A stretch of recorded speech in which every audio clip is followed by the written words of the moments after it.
All three of the Abrahamic religions teach that lending to the poor is an act of compassion that serves the entire community, and therefore, charging interest was seen as immoral. It was called usury and was considered a heinous crime. The Roman Empire allowed usury, but in 1179, the Catholic Church decreed that usury was forbidden. This law did not apply to Jews. While the Torah admonishes usury, Talmudic law allows a Jew to practice usury with a non-Jew, and so money lending became primarily a Jewish business.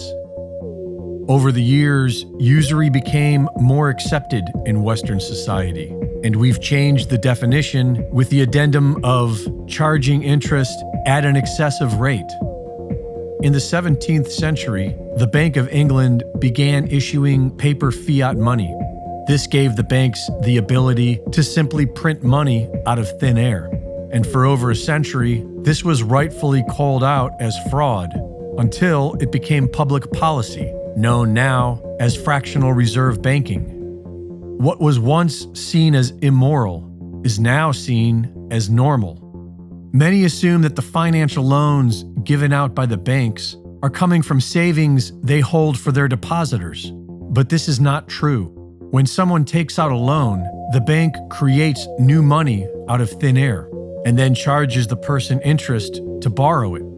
Fractional reserve banking allows the banks to legally create 10 times the amount of each deposit. This inflating of the circulating currency devalues that currency and allows the banks an opportunity to profit dramatically. The Federal Reserve Act of 1913 began a system of debt designed to inflate beyond its means until it implodes, the exact opposite of sound money.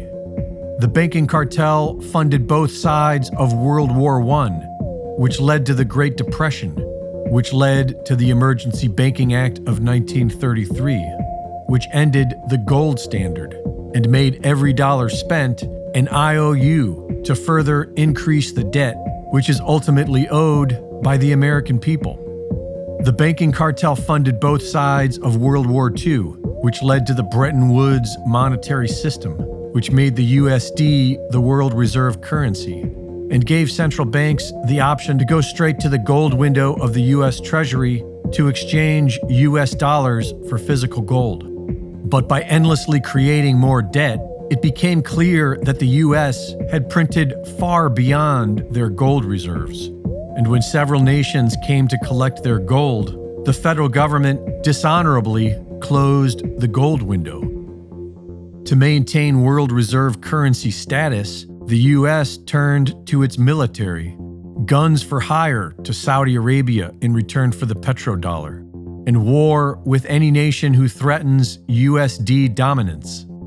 A Ponzi scheme is an investment fraud that pays existing investors with funds collected from new investors.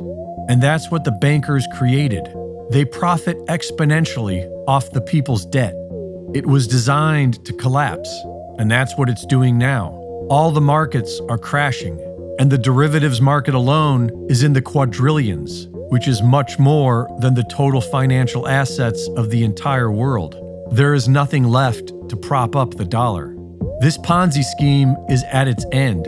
What that means is that the money you have in the banks will disappear.